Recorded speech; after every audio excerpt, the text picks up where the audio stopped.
Hello बच्चों, let's read the question. In the combination of the following gates, the output y can be written in terms of inputs a and b as. So यहाँ पे एक logic gate पूरा दे दिया, एक circuit दे दिया है, and हम लोगों को ट्रुथ यहाँ पे बेसिकली बोलना है कि हम लोग आउटपुट y को in terms of inputs A and B कैसे लिख सकते हैं. So let's see the key concept. So हम लोग के पास जो मेन 3 लॉजिक गेट्स होते हैं. So first of all let me draw these. ये हो जाएगा not gate. This is the not one. अगर मैं यहाँ पे इनपुट ए दूंगा, so I will receive a bar. Okay, so this is the not one, not gate. Then we have and gate. ये कुछ ऐसा लगेगा. So if I will give A B over here, A and B, so I will receive A dot B. This is the AND gate, and lastly we are having OR gate. If this is okay, ये OR gate है. अगर यहाँ पे मैं A B दूंगा, so I will receive A plus B over here. This is the OR gate. So ये 3 basic gates है. And जो डायग्राम में दिया है, फिगर में दिया है, वो एक कॉम्बिनेशन दिया हुआ है बहुत सारी चीज़ों का. सो हम लोग को फाइनल निकालना है जो आउटपुट y है in terms of inputs A and B निकालना है.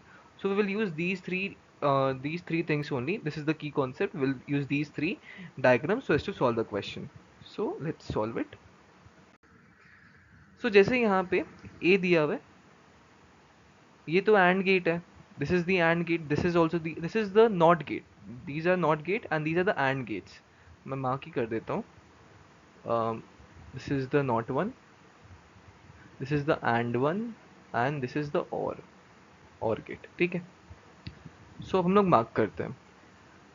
A है तो AND से A पास करने के बाद क्या होता है, यहाँ से यहाँ पे भी A ही रहेगा, और यहाँ पे NOT गेट है तो B का B डैश हो जाएगा. So over here we will have A only, and यहाँ पे क्या रहेगा, यहाँ पे हम लोग के पास, मैं इसको रफ कर देता हूँ अभी के लिए. यहाँ पे आई विल हैव B बार. अब AND गेट से पास करने के बाद over here I will have A dot B बार. ठीक है. नेक्स्ट इज यहाँ A पास कर रहा है नॉट गेट से, और B यहाँ पे कोई है ही नहीं gate. So over here it will be A bar and this will be B. ठीक है. वापस ये दोनों AND गेट से पास करें, so from here we will have A bar dot B bar B. ठीक है. अब ये एंड ये और गेट से पास करें तो they will add, plus sign आ जाएगा बीच में. सो यहाँ पे हम लोग के पास क्या रहेगा, we will have A dot B bar plus A bar dot B. So यहाँ से जो y आ रहा है output, this is the output.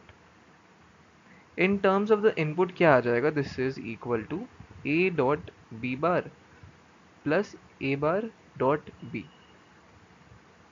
So this is the correct answer. हम लोग ने यहाँ पे बेसिक गेट्स का ही फंक्शन यूज़ किया है कि कैसे कैसे चेंज होता है. यहाँ पे हम लोग मल्टीप्लाई करते हैं और में हम लोग ऐड करते हैं, और ये जो है यहाँ पे मैं लिख देता हूँ ये नॉट है gate. This is the not gate. These two, जो ये एंड ये नॉट गेट है, ये दोनों एंड गेट है, दिस इज द और gate. So this is the correct answer. So from the option हम लोग देख सकते हैं ऑप्शन बी मैच कर है, A dot B bar plus A bar dot B. So B is the correct answer of this question. ये जो logic gate है उसका जो आउटपुट है in terms of the input ये होगा. सो आई होप आप लोगों को सोल्यूशन समझ आया होगा. Thank you.